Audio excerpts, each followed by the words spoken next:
Home YouTube channel subscribe பண்ணிக்கலனா உடனே subscribe பண்ணிக்கங்க.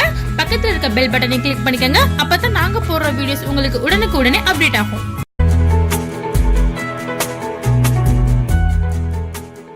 நார்த்தங்காய் ஊறுகாய் எப்படி செய்யுதுன்னு பார்க்க போறோம். நார்த்தங்காய் இங்கே பாருங்க, அதுக்கு வந்து நார்த்தங்காய் வந்து இது பழத்தை வந்து நாங்கள் இந்த பழ நார்த்தங்காயை பறித்து இந்த மாதிரி துண்டு துண்டா சின்ன சின்ன துண்டா நறுக்கி வச்சிருக்கேன். அதுக்கு வந்து மிளகாத்தூள் தேவை. மிளகாத்தூள் நம்ம வந்து இடித்து வறுத்த மிளகாத்தூள் தான் இது. அதே மாதிரி வெந்தயம் வறுத்து இடித்தது. இப்போ பாருங்க, உப்பு வந்து இது வந்து வறுத்த உப்பு வறுத்து நாங்கள் தூள் பண்ணி வச்சுருக்கோம். அந்த உப்பு படம் ரொம்ப சூப்பராக இருக்கும். இது வந்து கடுகு உளுந்தம்பருப்பு, பெருங்காயத்தூள், ஆயில் வந்து இது நல்லெண்ணெய் தான். நல்லெண்ணெய் போட்டு செஞ்சால் ரொம்ப சூப்பராக சுவையாக இருக்கும். பாருங்கள் இப்போ எப்படி செய்யுதுன்னு பார்ப்போம். ஒரு கடாயை அடுப்பில் வச்சுக்கோங்க. ஆயிலை ஊற்றிக்கங்க. நல்லெண்ணெயை எண்ணெய் நல்லா வந்து சூடு வரட்டும். அதில் கடுகு போட்டுற வேண்டியதுதான். எண்ணெய் சூடு வந்துருச்சு. நம்ம வந்து இப்போ கடுகு போட்டுடலாம்.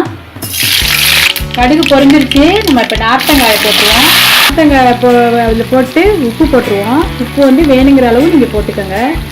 நல்லா வதக்கிடணும். நல்லா வந்து நல்லா எண்ணெயிலேயே நல்லா வதக்கிடணும். இப்போ பாருங்க, நல்லா வதங்கிருச்சு.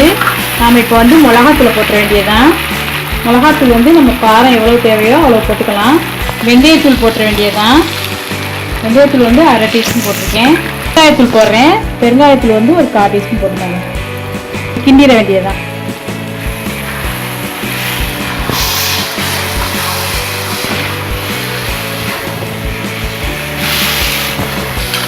எல்லாம் கிண்டியாச்சு. பாருங்க, சூப்பரான சுவையான நார்த்தங்காய் ஊறுகாய் ரெடி ஆயிடுச்சு. இதை நீங்கள் ஒரு பாட்டிலில் கொஞ்சோண்டு வினிகர் வேணால் கெடாமல் இருக்கிறதுக்கு ஆற விட்டு ஊற்றி கிண்டி வச்சுக்கணுமா. ஒரு 2 ஸ்பூன் போட்டால் 2 துளி போட்டால் போதும். அப்படியே ஃப்ரிட்ஜில் வச்சுக்கிட்டோம்னா நம்ம ஆற விட்டு ஃப்ரிட்ஜில் வச்சுக்கிட்டாலும் கெடவே கிடையாது. நீங்கள் வந்து யூஸ் பண்ணிக்கலாம். ரொம்ப சூப்பராகவும் சுவையாகவும் இருக்கும். நீங்கள் சாப்பிட்டு பார்த்து எங்களுக்கு சொல்லுங்கள்.